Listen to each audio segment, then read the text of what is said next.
Good morning, first grade. We are going to read another Jan Brett story. This one is called Hedgie's Surprise by Jan Brett. Once there was a speckled hen who laid an egg every day only to have it taken by a little tomton every morning. It all started because the tomton got tired of porridge for breakfast.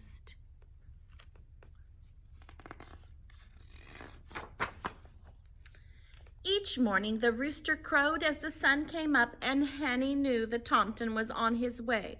So did the little hedgehog who lived nearby.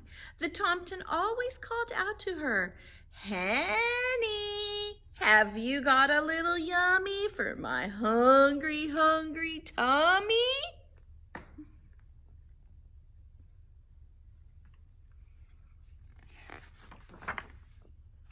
The tomton climbed into the hen house, took Henny's warm, smooth egg, and ran off to cook it in his little kettle, sprinkle it with salt, and gobble it down. Then he fell fast asleep in the hayloft until evening.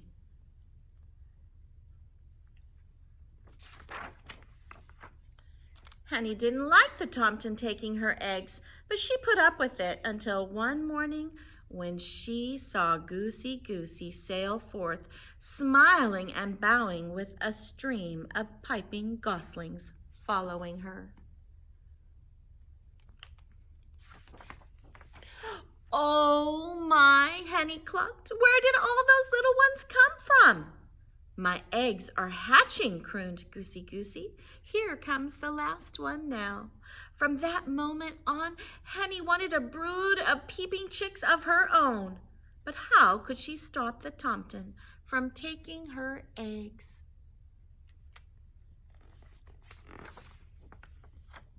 The next morning, when the tomton poked his head in, Henny tried. She clucked loudly and pecked. She flew at him, but nothing stopped that hungry tomton from taking her egg again. That rascal. No eggs, no chicks, no peeping babies. Henny wailed so loudly that she woke up the little hedgehog, her tears pouring down on top of him. "Puffa, puffa, stick, stick," Hedgie went as he crawled out to talk to her. "Poor Henny, I've been watching the tomton take your eggs. I'll help you trick him into stopping."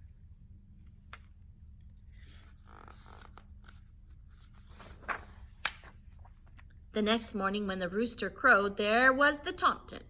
"Henny, have you got a little yummy for my nearly empty tummy?" Henny and Hedgie were ready. The tomton reached for an egg and pulled out an acorn. Said the tomton. "What's this?" And off he went to try it. The acorn was tasty, but it didn't fill him up, and he awoke in the middle of the afternoon grumpy. The next time the tomton arrived looking for an egg, he found a bright red strawberry. It looked bigger than the acorn, so he ran off to cook it. The strawberry was jammy and sweet, but it only filled up the tomton a little more than the acorn had, and he woke up early. The sun had just come up when the tomton was at the hen house again, his stomach roaring with hunger. Pushing Henny aside, he grabbed for an egg, only to find a delicious-smelling mushroom. He raced off to cook it, and as scrumptious as it was, he woke up with his little tummy growling for more. Cock-a-doodle! The tomton rushed in even before the rooster finished crowing. "Henny, have you got something for my hollow tummy?" This time he found a smooth, round potato, even bigger than an egg. He cooked it quickly, swallowed it down, and went back to his hayloft. He woke up at sunset only half full, but the tomton had had enough. "Henny, he shouted. "Tomorrow I want an egg for breakfast and nothing else. If I don't find one, I'll eat you up instead."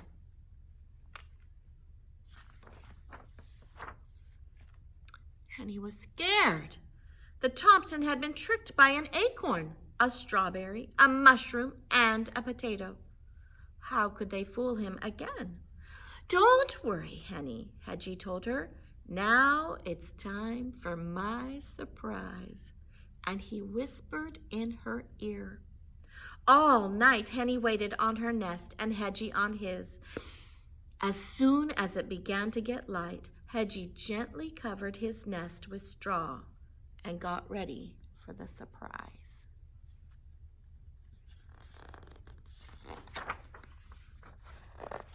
Henny and Hedgie could hear that Thompson's stomach rumbling like thunder a mile away. He burst into the hen house, pushed Henny aside, and grabbed. "Ow!" he howled. "Ow! Ow!" Poof, poof, stick, stick. He had clutched Hedgie, all closed up in a tight round ball of needle-sharp prickles. "Ow!" Henny and Hedgie listened as the Thompson ran home, yowling. "Thank you, Hedgie," Henny said, looking at her dear friend. "I'm sure that Thompson won't be back here again for breakfast. But what I can't figure out is, where have you hidden my eggs?"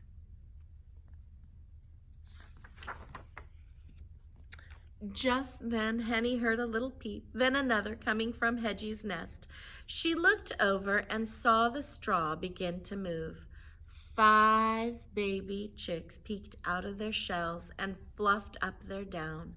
As Henny settled down with her babies nestled around her, the Thompson's mother was in the hayloft making breakfast for her very hungry Thompson. "Hedgie, Hedgie, Hedgie, you are full of surprises," Henny cried, as she led her baby chicks out into the sunshine. But the little Thompson didn't hear a word. He was sound asleep, his tummy full of tasty porridge. And that's our story for this week, and we'll see you next week.